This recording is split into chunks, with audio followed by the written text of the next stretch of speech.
You know, when I had the idea to make this an annual thing, I really thought I was going to have a lot more fun with it, but I'm not. If you didn't see my video last year, you're probably in the majority, so you might wonder why I'm doing this again despite that one being so unpopular. Well, to be honest with you, I have suffered this year. I have read the literary equivalent of filth over the past few months, and I need to give my suffering some kind of reason. That being said, I also read some pretty good stuff, and I want to talk about that. Okay, so I read 32 books this year. Contrasted with the 9 I read last year, it's definitely a lot. Technically 32.5, but we'll talk about that point 5 later. This is the order that I read them in. Some of these books were read online and other ones were print versions. So because of the overwhelming number of novels here, I'm going to do things a little different from last time. I'll go through each book in the order that I read them, give a brief description, and then rank it. I am astonishingly terrible with names, so if you ever hear me saying MC, I mean the main character of the book because I have forgotten their name. Afterwards, I'll explain why they ranked what they did, and I'll go into some spoilers, so please be warned. Before I start, in case you're one of the 3 people who liked the last video and you don't want to wait until the end of next year for the next one, follow me on Goodreads, make suggestions and see what I'm reading and hear my long-winded rants about some of these books. Okay, so let's get to ranking. As you can see, there are only 22 books being ranked. This is because I'm not ranking the rom-coms that I read. I'll talk about those later. Okay, so The Hunting Party is a loosely flowing mystery with multiple character perspectives. It hides who died for the majority of the novel and jumps between 2 timelines, after the body is found and the events that lead up to the murder. It ranks 10. Never Lie by Frida McFadden is about a couple that goes to see a house during a snowstorm and they get stuck there. The house belonged to a psychologist, therapist lady who'd gone missing, and the MC, whose name I actually can't remember and is also pregnant, forgot that detail, spends her time going through the recorded files the therapist had on her patients. It ranks 9. The Replacement by Jackson Ward is a book that I don't know if it is. I found it when I was finding book codes for my previous books I read video, and then I read an online version, but I can't find it on Goodreads. So I read this like a couple of days ago, and I just learned that it actually is on Goodreads. I swear to you, it was not on Goodreads when I tried to put it on Goodreads. Now, I'll tell you right now that it ranks 17. I suffered with this book, so I have to include it here. It's about a woman whose husband leaves her for another woman, and then that other woman goes missing, and the MC is her only hope. That was a premise, but honestly, I don't think the MC was the only one who could have helped. I then read The Wife Upstairs by Frida McFadden. This is about a woman who becomes a caretaker for a paralyzed woman called Emily. I'm so bad at names, it's shocking. Emily's husband, Adam, is the one who hires the MC, and he says his wife was paralyzed when she accidentally fell down the stairs. It ranks 18. The Silent Patient by Alex Michaelides. I think you might already know this one. One day, a rich girlie, Alicia Bernstein, shoots her husband in the face, killing him, and never says a word afterwards. Years or months later, she's in a mental hospital where the main character, Theo, a psychiatrist, tries to help her speak again. This was one of the best thrills I read this year. It ranks number 2. The Couple in Cedar Close by Anna Lou Weatherly is about. Wait, what was this about? Okay, wait. MC's husband cheats on her. It's a whole thing. The whole street knows. But then a couple months later, he's found dead in MC's house. She doesn't remember a thing, but she swears she didn't do it. Such a fun premise. So much potential. This ranks 22. One Step Behind by Laura North follows in the same footsteps of the previous book, having such a cool premise and then wasting it. MC is being stalked and then her stalker ends up in a hospital. She's a surgeon, by the way. This ranks 15. I then read another book called The Wife Upstairs, written by Rachel Hawkins. Jane, a dog walker, meets and falls in love with Eddie, a recently widowed rich guy. Now, my very intelligent self took about the whole book to realize that the characters have the same names as the characters in Jane Eyre. I've never read Jane Eyre. I don't know how to pronounce it. What's fun is that this seemed to be common knowledge to everyone but me. Anyway, it ranks 11. I read The Escape Room by Megan Golden. Essentially, a bunch of finance investment banking people go into an elevator escape room that goes wrong.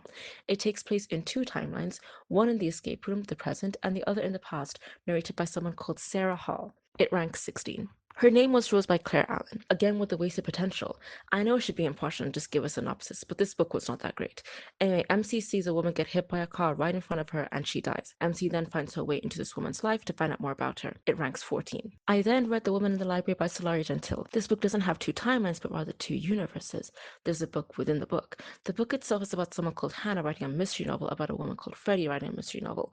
It seems like it's getting all meta and things, but it doesn't really. Freddie goes into a room of the library where she meets 3 other people, all trying to get some writing done. They then hear a scream and find that a woman has been murdered, and they try to solve the murder. It ranks first. After this, I went to a little rom-com interlude, so let's jump to the next thriller after this, which is Ward D by Frida McFadden. In this one, MC has to spend the night in a psych ward as a medical resident, and she learns that someone from her past is in there, and she doesn't want to cross paths with her since she's the reason that she's in there. It ranks 13. I then read another romance novel, and then I went to The Severed Husbands of Evelyn Hugo by Taylor Jenkins Reid. Hugo is a successful movie star who is either retired or nearly retired. She asks MC, just a random journalist, to write a story about her as she's ready to spill all the tea on her life and career but specifically her 7 husbands. It ranks 8. I then read The Night Swim by Megan Golden. A true crime podcaster is called to a town to follow the court case of a man accused of rape while learning about a similar crime that took place years before. It ranks 7. The Only One Left by Riley Sager is about a rich family, the Hopes, who are all brutally murdered except for the eldest daughter, Lenora. She swears she didn't kill them, but she's the only one left. Decades later, the story is still a legend in the town, and MC becomes Lenora's new caretaker and tries to find out if she did it, and if so, why. By the way, Lenora has had multiple strokes and medical issues, so she can't really move or talk. It ranks 4th. The Midnight Feast by Lucy Foley is similar to The Hunting Party. A body is found in one timeline, and the other timeline is set in the past with different perspectives. This time, in the past, there's a hotel opening. That was a trash description, but I can't really say more without giving too much away. It ranks 6th. The Teacher by Freida McFadden is about... Ugh, sorry, wait, this is hard. The blurb is so vague. The story is either from the teacher, Eve's perspective, or the student, Addie's perspective. There was an incident in the previous academic year that Addie was involved with. That's all I'm going to say. It ranks 20. First Light Wins by Ashley Elson is about a woman whose job is to assume different identities and get information, essentially. She works for a mysterious man called Mr. Smith. It ranks 12. None of This Is True by Lisa Jewell is about a woman with a podcast who interviews a woman that she meets in a restaurant on their shared 45th birthday. It ranks 19. Wrong Place, Wrong Time by Gillian McAllister. Okay, imagine you're at home. It's night. You're waiting for your son to come back home. You look out of the window and you see him and you're like, slay, found him. Then there's another man there too and you're like, okay. And then your son stabs that man dead and gets arrested for murder.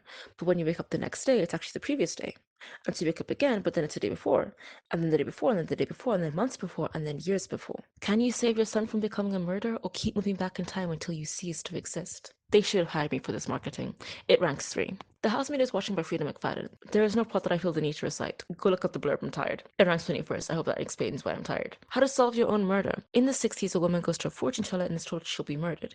Years later, she is killed, and it's up to her great niece to find out who did it. Just finished reading it. It ranks 5th. Before I get into spoilers, I want to take a romantic interlude. So going back to the order that I read these books in, at some point I was tired of mysteries disappointing me. But even when they were good, there was just a lot of death and crime and almost dying and almost criming. And I just thought, dang, I kind of miss being happy, and so I started requesting more rom-coms from the library. These books obviously cannot be ranked with the other ones, so they're ranked here. This time when I rank them, they're also going to get a rank for their spice writing. At number 10, we have The Spanish Love Reception by Elena Armas, which has a spice ranking of 10. This book was not that bad, I just didn't like it as much as the others. It's a silent enemies to lovers narrative with a fake dating scenario. Some have called it the poor man's hating game. I think that's a little bit harsh. At number 9, we have A Necessary Drama by Nina Kenwood. This one's about a girlie who moves to a college apartment and realizes that one of her housemates is the guy she went to high school with and now hates. This one was weird because it wasn't bad, but it really wasn't memorable. I honestly didn't have it on my book list for the longest time. It also has a spice ranking of 9. I don't think there was any spice in this book, really. At number 8, we have The Life Hypothesis, which has a spice ranking of 3. Fake dating in an academic setting. At number 7, we have The Hating Game by Sally Thorne. Basically, enemies to lovers. It's fun, cute at times, funny enough at other times, ranks first spice-wise. At number 6, we have Happily Never After by Lynn Painter. MC and a guy called Max form a partnership where they object at weddings. Fun, sweet, spice ranking of 5. At number 5, we have The Paradise Problem by Christina Lauren. This writing duo became a quick favorite of mine. Spice-wise, this book only ranks 8th, but I think that they made up for it for the genuine humor as well as overall relationship writing. This one is actually a fake marriage, not fake dating. It was pretty fun. At number 4, we have Happy Place by Emily Henry. Now, I should also just say that Beach Read is ranked number 2, and they have a spice ranking of 4 and 2 respectively. Beach Read is about 2 authors who write very different genres, and it has that grumpy sunshine dynamic. I read Happy Place at the beginning of this semester, and I was stressed out of my mind, so it's really hard to say how much I liked it with everything happening. With all of Emily Henry's books, I think they require you to stop and smell the roses and take your time, and sometimes I want something a little bit faster. That doesn't have to be a bad thing. I think her writing is great. Funny story. I was actually reading a funny story. I can't say that. I was actually reading Funny Story. That's what that point 5 at the beginning was. I stopped because I realized I was only finishing it for the sake of finishing it. I didn't actually want to read it when I did. So yep, I dropped it. Who knows? Maybe it will be in my What I Read in 2025 video. At number 3, have another Christina Lauren book with The Unhoneymooners. Spice rank 7. Honestly, this was very similar to Spanish Love Deception, Enemies to Lovers, and Fake Dating, but I think I had an easier time getting behind this fake dating scenario. As said before, Christina Lauren are really good at writing comedy, which I really enjoyed. We already know what's at number 2. At number 1, we have My Favorite Half Night Stand by Christina Lauren. It has a low spice ranking of 6, and I can't explain why, but I just really loved this book. I thought the dynamic between Millie and her friends was truly genuine, and they passed the vibe check. I will say the idea of Millie accidentally catfishing her friend was very messy. It did stress me out, but ultimately it all works out. I recommend this one. Okay, here come the spoilers. I don't have the energy to talk about these books one by one, so we're going to break them up into their ranks on Goodreads. By the way, each book will be given a rank based on how good their best twist was. So first we have The Disappointments. the 1 stars. You'll notice 2 of these books are from Frida McFadden. You'll also notice that these are 2 of her most recent books. Actually, wait, there's another book. Listen, Frida, we both need a break. You need to put the pen down. Just take a minute. You're putting out book after book, and their quality is only dropping. You will not be seeing McFadden on my What I Read in 2025 video. Okay, the couple in Cedar Close has a twist rank of 22. There was no twist here. I figured out Kiki was Monica because Monica is the only other woman in the story.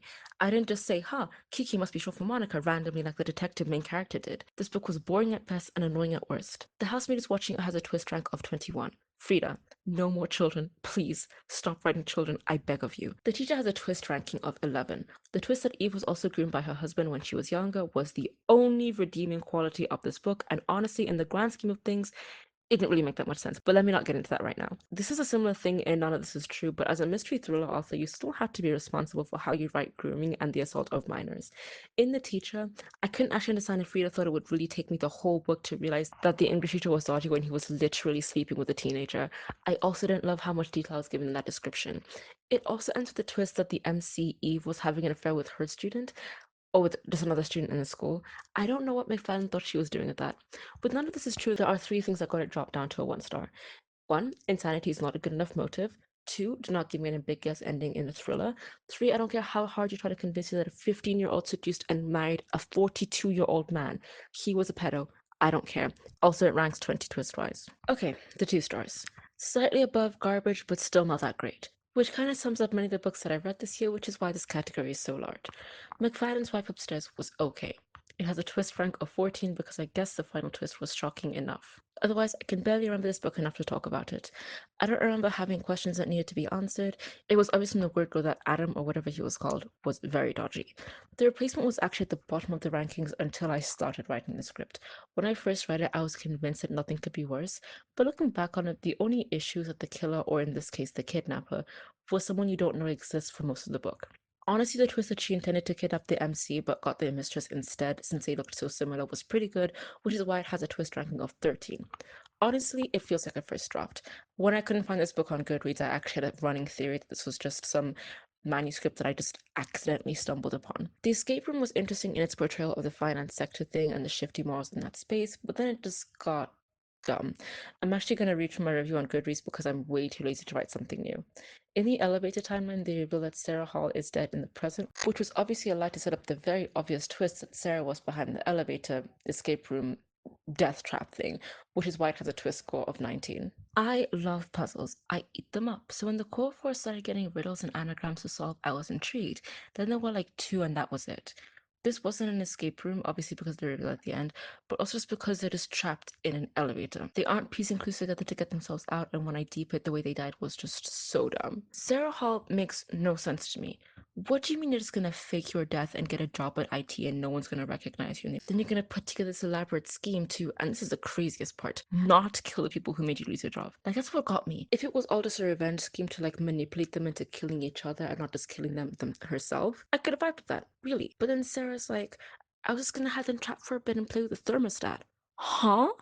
All that going to back alleys for fake IDs just to play with the temperature. Oh yeah, it's also crazy how in my last video I said that I appreciate the fact that the Paris apartment had a crime that I could understand and not something like insider trading, and then this book pulls up with insider trading. Okay, back to the 2 stars. One Step Behind has a twist rank of 18.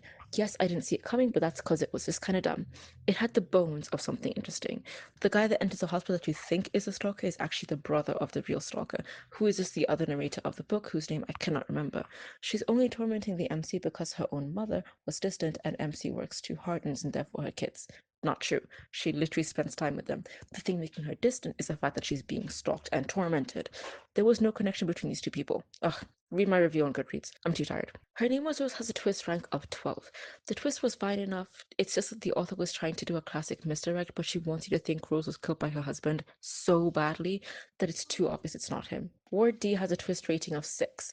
There was one twist in this book that was pretty decent, but I was thrown over by the terrible writing of mental illness, as well as idiot characters left, right, and center that I couldn't actually enjoy it. And finally, we have First Light Wins. This one, I don't know. Part of me made it 2 stars because its score on Goodreads is like 4 point something, and it needs to be brought down a bit. It's not that good. Potential was wasted with this one. It has a twist rank of 17, but I genuinely can't tell you what the twist could be. The reveal who Mrs. Smith is isn't actually that shocking because only like 3 people it could be. There was a point towards the beginning when MC meets someone who looks very much like her and has the identity that she was born with, who was sent by Mr. Smith. She reveals that they have the same boss and then the imposter gets killed. I don't know. It just felt so confused and misguided because that person's death actually doesn't really have anything to do with this. Moreover, we keep learning about what led MC down this road and like how she got here, but like, not to say that I don't care, but like, do we need to know every job she's had before this one and everything about her life? Okay, 3 stars. This is a session that it's like, read if you want to read it, they're pretty good, but don't expect a masterpiece. Hawkins' wife upstairs has a very generous 3 stars because it's well written, but I guess the big twist reading the first page of the diary entry and that made the book not so great. It has a twist rank of 15. A good twist, but I was too quick. The hunting party was not as bad as I thought at first, just because compared to the garbage that I read this year, this one looks like a masterpiece. It has a twist rank of 7 because of the reveal of who one of the character's stalkers is. Outside of that, it was interesting, but I couldn't really latch onto any of the characters, which really threw off my enjoyment of it. Never Lie has a twist rank of 2, literally the second best twist I've read this year. McFadden can collect her files for that twist, but nothing else really. The book was interesting, cohesive, but just dumb. The events that led the therapist lady to kill someone and later get killed were started because she didn't want to be in trouble for slashing somebody's tire. I mean, in the grand scheme of things, come on. The Seven Husbands of Evelyn Hugo is a book that many treat as Christ's second coming. I will not lie to you, it's well written and interesting, but I think what docked its points was a particular aspect of the romance, and B, the twist, of which it ranks 16. In my Jane the Virgin video on the topic of Petra and JR, I said that I would have been fine with them together if they were actually ever together. They were always breaking up and fighting, and so I didn't have enough cute moments with them for me to like them as a couple. This is similar to how I felt about Evelyn and Celia, but not really to the same extent. I just wish they had a little bit more time together. Also, I enjoyed the elements of them manipulating the media, but it got so annoying that any time they had a plan to misdirect the media, the plan just worked. Okay, so the twist is that one of Evelyn's husbands, her best friend, got drunk and crashed the car with his lover in the passenger seat, dead. Evelyn moved their body so the other guy would get the blame for the accident, and her husband died later in hospital. That man was a journalist's dad. From the moment I read this scene, I knew where this book was going. I truly don't think the book needed a twist, in my opinion. I only knew because Evelyn spent so much time always talking about the descriptions of people, but she skipped over the description of this partner, most likely because the journalist lady is biracial and saying that the lover was black would give it away, since there were like no other black characters in this book. But the twist was overall not great since journalist Nayli never even informed us that her dad died drunk driving, so I can't even feel betrayed with her. Anyway, not a terrible book by any means. Okay, The Night Swim got its higher overall ranking despite having a twist rank of 10 because of how they handled the topic of essay and rape. I don't want to say too much about it, but it was pretty good. The Midnight Feast as a whole could drag in some moments and be dumb in others, especially in the reveal of who the killer was. But the best twist in this is pretty good, which got its twist rank of 5. Okay, now for the 2 4 stars. These are the books that I 100% recommend, but I don't think that they deserve to be on my favorites shelf, which is why they're 4 stars. How to Solve Your Own Murder is still fresh in my mind.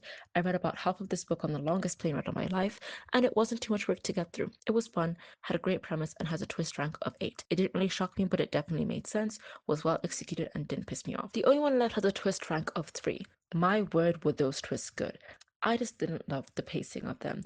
A major bomb is dropped, and then before I can catch my breath, I'm hit with like 5 more that I had to frown and wrap my head around.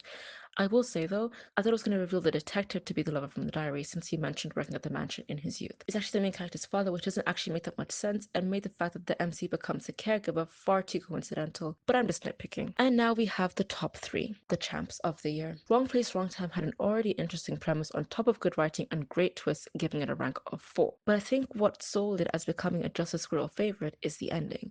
Remember my beef with Manifest? How they changed universes, but they still have the memories from the previous one and will therefore never belong? Well, in this novel, that's what happens in the end. Jen, the MC, travels back to the present, but it's an altered reality of it. All the couples are the same, but the names are different. Things are different. She has a catharsis of saving her son for a moment, and then she starts to forget. And when she wakes up the next day, all her memories are from this reality, and she has none from the previous one. That was a pretty great way to end it. Now, her random friend does start to go through the same thing in the final pages, but I don't really know or care about what's going on there. The Silent Patient has a twist rank of 1, the best twist I've read all year. When I read it, I sat silently for like 10 minutes just processing. Otherwise, the writing was okay, but I didn't really understand Theo's decision to kill Alicia. Why go through all that effort to make her talk, knowing he'd incriminate himself, only to just kill her afterward? I guess he didn't think she'd recognize him. I don't know. Let's just move on to the woman in the library. This one's twist rank is surprisingly low at 9. It's not bad or anything, it's just not as shocking as the higher ranked twists. So why is it number 1? It was my most enjoyable read. I loved the characters, loved the writing, and loved the relationships. I didn't quite understand what the whole Leo thing was, but watching his email responses get more and more unhinged was enjoyable in a very unsettling kind of way. But yes, that is what I read in 2024. Before I go, a sneak peek of what I intend to read this next year. I'll probably start with Secluded Cabin Sleep 6 because I have it with me and I have a 15-hour flight in 2 weeks. My friend recommended Murder, Mayhem, and a Flying Man, which is supposed to be a murder mystery and a rom-com, which is right up my alley. The mystery guest looks pretty interesting, and so does Yellowface. Oh, and my cousin did give me Girl, Woman, and Other to read, so I should probably get around to reading that at some point. Drop some suggestions in the comments. Until next time, I'm JustASquirrel, and thank you so much for watching.